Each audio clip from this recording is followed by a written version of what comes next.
各位网友，大家好，欢迎来到包明说。这期话题我们说的是美军的炸药产能落后于中国，可能会被打得头破血流。3月9号，一家叫做能量技术中心的美国非盈利机构的负责人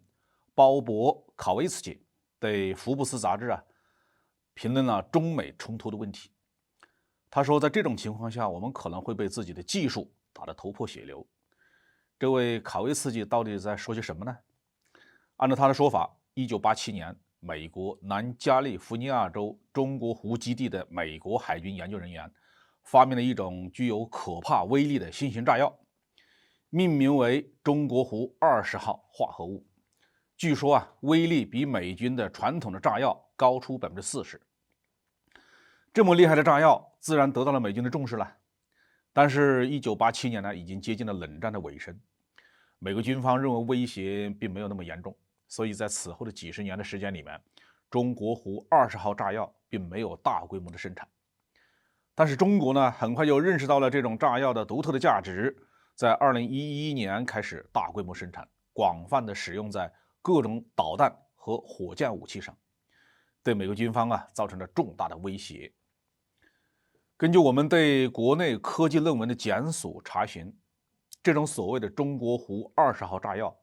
国内的科研部门很早就有研究和分析。最早的文献可以追溯到1996年左右。2000年，国内某化工研究院就已经对中国湖20号的配方了然于胸，并且撰写出版了相关的论文和专著。最近20多年来，有关中国湖20号炸药的制造、改信、使用等等方面每年都有一批论文发表。也就是说就算这种炸药是美国人发明的，中国也已经通过消化吸收和自主创新，充分掌握了它的制造、改进和使用，拥有完全的自主知识产权。炸药这东西在和平时期虽然有用，但是用处不大。无论是工程建设、矿山开采、建筑物的拆除，还是航天飞行，都要用到一定数量的炸药。但是和战争时候的需求相比呢，所有这些用途的使用量加起来是不值一提。炸药产量少，也影响到相关原材料的供应。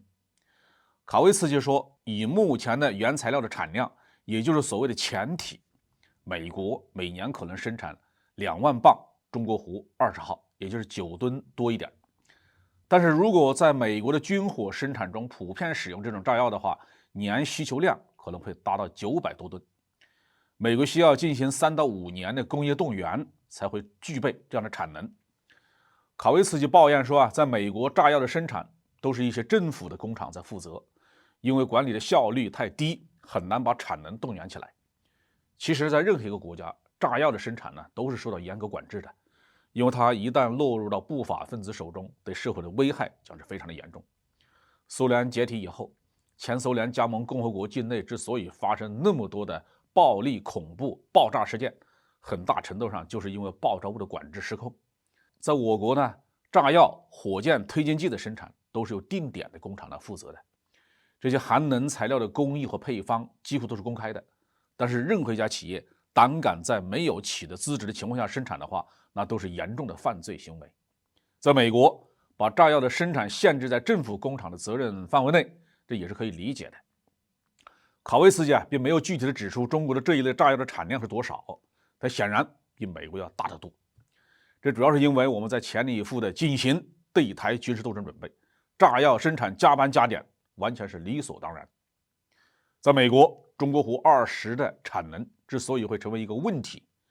主要是拜登政府忽然大规模的军事援助乌克兰，大量消耗了美国的库存的弹药。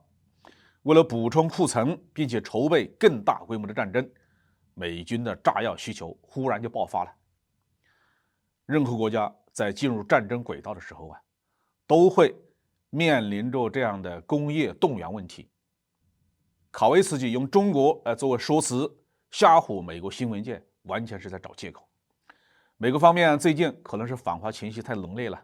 一件如此简单的事情竟然也要把中国拿出来指责一番。当然，卡维茨基至少有一句话还是说对了：美国要是打算用中国作为借口来索要更多的军费开支，那是美国的内政。但是如果他们真的敢于挑动中美战争，那么被打得头破血流是必然的结局。好，这句话题我们就说到这里。